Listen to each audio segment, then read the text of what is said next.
Apakah kamu sedang berada di keluarga, pertemanan, rekan kerja yang toksik?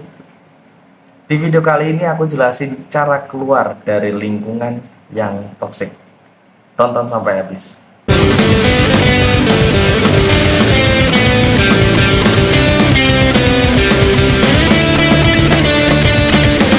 Hai, kembali lagi di channel Improve from Within bersamaku Sen Pollux. Di video kali ini aku akan ngebahas bagaimana cara keluar dari lingkungan yang toksik. Tapi sebelum itu, silahkan subscribe channel ini dan follow Instagram aku @sen.pollux. Mari kita bicarakan tentang toksik, pengertian toksik. Dan ini pengertian toksik versi aku ya. Kan kebanyakan orang di luar sana itu kalau misalnya ada orang bilang apa, terus kita ngerasa ngedown gitu, terus dibilang toksik. Atau misalnya dikatain sekali, terus kita perasaannya jadi sakit hati, toksik gitu. Sebenarnya kalau menurutku toksik itu bukan seperti itu. Toksik itu memang yang dilakukan itu adalah salah satu bagian dari toksik, tapi toksik itu ketika mereka melakukan hal itu terus diulang-ulang sehingga yang akhirnya membuat kita itu jadi ketika ketemu sama dia itu kayak vibe-nya nggak enak, energinya itu penuh dengan amarah atau mungkin rasa minder atau bikin kamu kayak nggak pede lah intinya gitu. Jadi kayak lingkungan yang toksik atau orang yang toksik adalah orang yang melakukan yang tidak menyenangkan ke kita secara terus menerus gitu ya.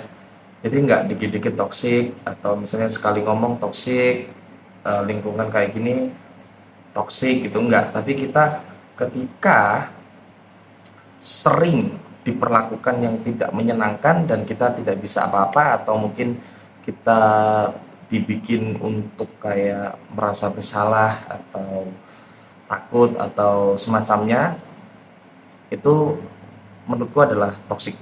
Pahami dulu orang yang toksik itu berawal dari mana, berasal dari mana. Orang-orang yang toksik itu sebenarnya dia nggak sadar, kebanyakan mereka itu nggak sadar bahwa dirinya toksik karena yang mereka lakukan itu adalah sebuah proyeksi dari lingkungan sebelumnya, lingkungan yang familiar, biasanya itu di keluarga kebanyakan, tapi tidak memungkiri bahwa itu bisa aja di lingkungan kayak ya di lingkungan tempat tinggalnya gitu, bertetangga atau misalnya dalam satu gang gitu orangnya gitu semua gitu bisa aja. Tapi kebanyakan orang toksik pertama itu nggak sadar bahwa dirinya toksik karena itu adalah pola yang wajar bagi mereka di lingkungan terdekatnya, yaitu keluarga. Dan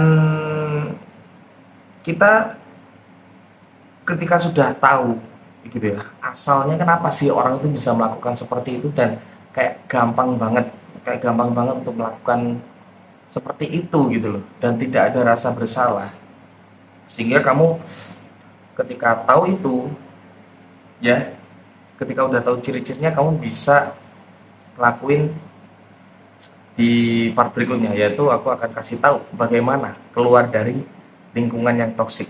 Perlu diketahui bahwa lingkungan toksik itu ya bukan lingkungan kayak bertetangga, itu iya bisa aja.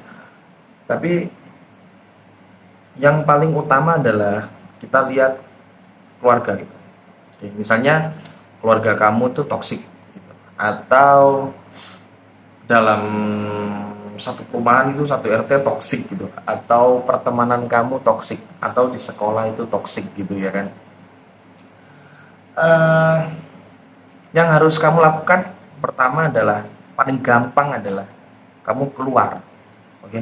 Kamu menjauhi, kamu kayak apa ya? Ketika ada orang yang melakukan apa ya, yang sering toksik, itu kamu mending cabut aja gitu, kamu langsung menghindar aja.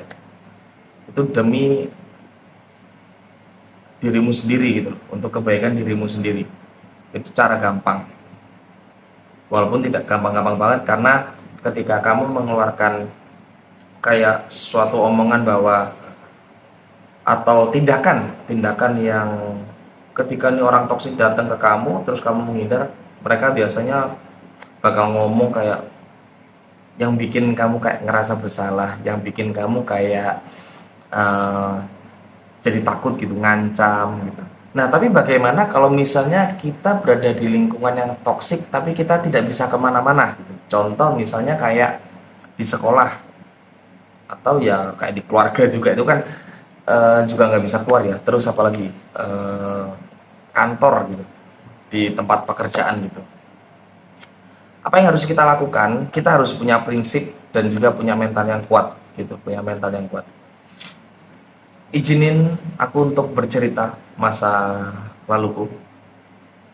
Aku adalah korban bullying di zaman SMA. Dari kelas 1 sampai kelas 3 SMA itu aku ketemu orang yang sama yang suka ngebully aku. Sehingga ketika SMA aku tidak bisa menikmati masa SMA aku dengan indah gitu. Jadi kayak misalnya ada orang bilang masa SMA adalah masa yang terindah, is not for me gitu. Aku bahkan ketika mengingat masa-masa SMA itu nggak ada seru-serunya gitu, nggak ada seru-serunya, nggak ada yang membahagiakan, dan kayaknya bukan kayaknya sih, jadi kayak ya pokoknya kacau banget lah gitu. Karena aku stres gitu waktu di sekolah, wajahku tidak ceria, terus kayak entah kenapa ketika misalnya stres gitu muka itu pucol padahal sudah cuci muka gitu, pagi cuci muka, siang juga cuci muka gitu, tapi kayak pucel, kayak dekil, terus apalagi kayak jerawatan gitu muncul gede-gede, sehingga memunculkan anchor waktu di sekolah itu kayak males aja gitu.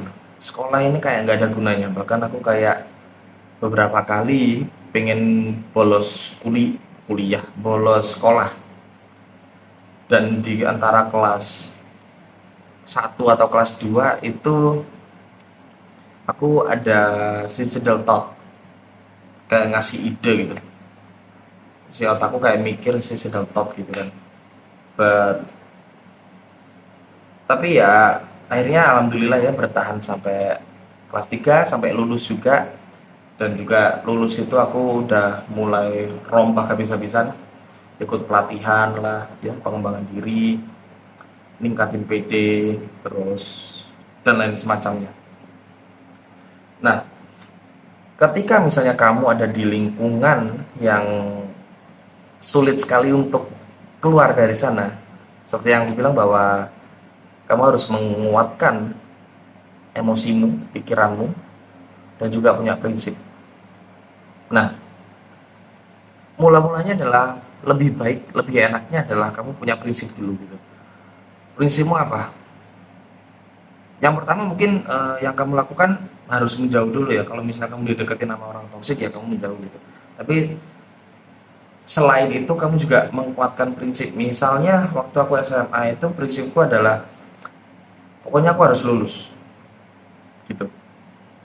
Setelah lulus aku akan rombak semuanya, aku bakal menjadi sen yang baru, bakal jadi sen yang lebih ceria, sen yang lebih keren gitu. Pertama itu kita harus punya prinsip, sehingga ketika kita punya prinsip itu kita bisa lebih kuat untuk menghadapi di lingkungan kayak ya lingkungan yang kayak gitu ya, mengganggu itu.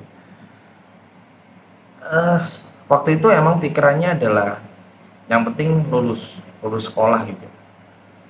Tapi kalau misalnya kayak kerja atau keluarga itu, kamu bisa aja nulis prinsip ya, nulis ya. Ketika kamu bikin prinsip, kamu tulis, biar kamu ketika kamu tulis, kamu simpan masuk ke alam bawah sadar, dan ketika kamu lupa kamu bisa ingat-ingat. Kayak kalau misalnya lingkungan kerja gitu, kamu bisa pilih atau menulis prinsip bahwa oke, aku kerja untuk cari uang gitu. Bisa. Oke, aku kerja untuk mendapatkan skill yang lebih banyak sehingga aku bisa resign dan pindah ke tempat yang lain. Bisa, itu bisa. Kalau misalnya keluarga, ketika kamu ada di keluarga yang toksik, ya kamu bisa punya prinsip, oke, aku mentaati peraturan rumah tapi aku tidak menuruti hal-hal yang apa ya, yang tidak menguntungkan aku, misalnya gitu. Bisa. Atau kamu juga bisa bikin prinsip yang kayak apa ya, kalau di keluarga itu aku susah mencontohkan, tapi ini sedikit sedikit apa ya, sedikit menantang gitu. Jadi ya kamu bisa mandiri gitu. Kamu punya prinsip, kamu bisa mandiri, ngumpulin uang gitu untuk bisa cabut dari rumah gitu, bisa.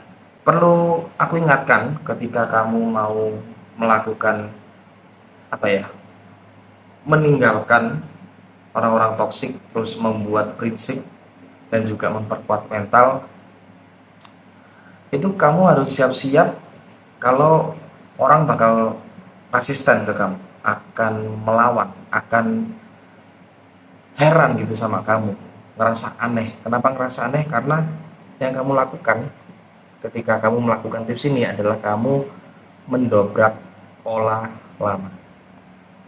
Ya, kenapa pola lama? Ya karena misalnya lingkungan keluarga gitu, polanya tuh sudah seperti itu, sudah terlalu lama seperti itu, kamu ngerasa nggak nyaman, tapi mereka nyaman-nyaman aja, mereka biasa-biasa aja, dan mereka sudah terbiasa, sehingga ketika kamu merusak pola, orang-orang yang ngelihat itu bakal heran, dan itu dianggap sebagai kayak infidelity, pengkhianatan, atau mungkin kayak pemberontakan gitu, kayak kamu mengganggu sistem yang sudah dibentuk lama gitu. Nah, di titik itu kamu harus memperkuat prinsipmu dan memperkuat emosimu, mentalmu, pikiranmu juga. Oke, kamu harus stay on the ground gitu, kokoh sama prinsipmu. Mungkin mereka bisa aja melakukan kayak apa ya, melakukan tindakan atau mungkin ucapan-ucapan yang membuat kamu kesal dan membuat kamu kayak serba serba salah, membuat kamu kayak aduh, yang aku lakuin ini kayaknya salah deh gitu, yang membuat kamu kayak menjadi takut karena diancam, dan banyak hal lainnya. Mereka punya 1001 cara untuk kamu itu nggak merusak pola tersebut. Nah, makanya saran itu tolong diikuti. Kalau misalnya kamu mau keluar dari lingkungan toksik, kamu harus punya prinsip, punya mental yang kuat, ya kan? Dan cabut, gitu. Aku ngerti ketika kamu mempraktekkan tips ini itu bakal nggak kuat. Awalnya kamu bakal nggak kuat. Kamu bakal kayak merasa bersalah juga gitu. Aduh, kenapa ya? Kok aku ngelakuin ini gitu. Akhirnya aku membuat orang jadi kesel sama aku. Sebenarnya nggak apa-apa. Oke. Kamu ngerasa begitu karena kamu dicuci otak selama ini. Oke, dicuci otak oleh lingkungan-lingkungan tersebut untuk yuk ikut, yuk masuk sini. eh, Kayak di, ya you know lah, kamu tahu maksudku kan, jadi kayak kelompok keluarga, kelompok pertemanan, kelompok bertetangga, atau kelompok di pekerjaan kantor gitu, atau dimanapun gitu. Jadi mereka berusaha untuk mengikat kamu, jadi mereka itu juga kayak apa ya, agar bisa mengontrol diri kamu gitu, nggak mau lepas kamu, kamu itu nggak dibiarin lepas, jadi pokoknya ikat, tarik, hey sini sini gitu, jadi kayak gitu. eh Ibaratnya kayak kamu udah mengacaukan ini gitu, kamu udah mengacaukan sistem, ya udah mending balik aja yuk gitu, ikut ikut aku gitu, agar kamu bisa aku kontrol, kayak gitu loh, bunyinya itu seperti itu gitu. So jadi kayak kalau misalnya kamu mau melakukan ini, mau keluar dari lingkungan yang toksik, entah itu di keluarga, pertemanan, lingkungan pekerjaan atau di lingkungan manapun, sekolah, kampus, whatever, kamu harus memperkuat memperkuat prinsipmu gitu, harus memperkuat prinsipmu, memperkuat mentalmu, dan juga ketika kamu udah 2 poin itu, prinsip, mentalmu juga udah kuat, kamu bisa apa ya, bisa get out gitu, bisa keluar dari sana. Oke, okay? So aku cuman itu ya, ngingetin sekali lagi bahwa ini bukan hal yang mudah. Aku paham betul karena aku pernah di posisi itu, aku pernah di posisimu. So ya semoga ini ngebantu gitu loh video ini tuh, sehingga aku juga kalau misalnya dengar kayak orang kayak cerita gitu di Quora atau di Twitter gitu, aduh lingkungannya toksik lah, eh, keluarganya, terus pertemanannya, sekolahnya, lingkungan sekolah, lingkungan kerja, lingkungan manapun gitu. So kalau misalnya kamu menemukan video ini, it's really good ya. I hope it help you gitu. Aku harap video ini tuh bisa ngebantu kamu untuk keluar dari lingkaran setan ini gitu. Oke, okay? Tapi sebelum aku mengakhiri video, aku ada pengumuman yang penting buat kamu. Jadi di bulan Januari 2023 aku membuka private class yang judulnya Keys to Attracting Your Soulmate. Di kelas itu aku dan pasanganku akan mengajarkan kamu bagaimana caranya. Pertama, menentukan kriteria pasangan yang baik dan benar. Selama ini kamu kalau misalnya cari pasangan itu nggak tahu kriterianya apa, kamu nggak tahu apa yang kamu mau. Di private class ini kamu akan diajarkan menulis kriteria pasangan yang benar dan tepat. Yang kedua, cara mengajak untuk kencan. Kalau misalnya kamu kayak masih bingung caranya ngajak kencan tuh kayak gimana, di kelas ini kamu diajarin gitu.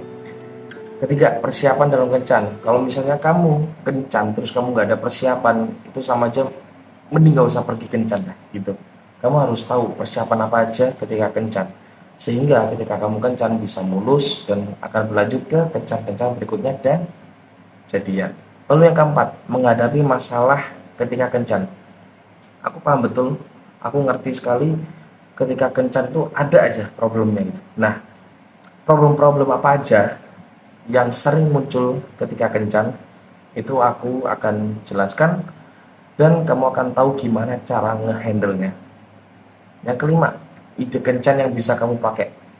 Kencan itu nggak cuma di bioskop, nggak cuma apa ya, kayak di mall gitu.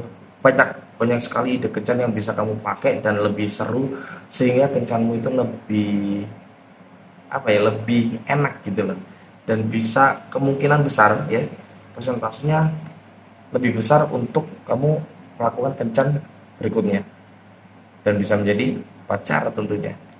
Ini adalah one day class yang mana kamu bisa pilih hari antara Sabtu atau Minggu. Dan ini adalah kelas offline yang diselenggarakan hanya di kota Surabaya, dan peserta aku batasin maksimal hanya 5 orang dalam satu hari. Kenapa? Biar kita belajarnya lebih fokus, karena sesuai nama channel Improve from Within, kita akan improve habis-habisan di dalam diri kita, mental kita, pola pikir kita, sehingga itu akan menghasilkan sebuah apa ya, hasil yang kokoh dan cenderung lebih permanen gitu, akan selamanya kamu pakai. Untuk informasi lebih lanjut kamu bisa cek community di channel Improve from Within atau hubungi nomor admin 081995 84 kali 77. Aku ulangi ya, 081995 888877. Terima kasih. Sampai jumpa di video selanjutnya. Bye bye.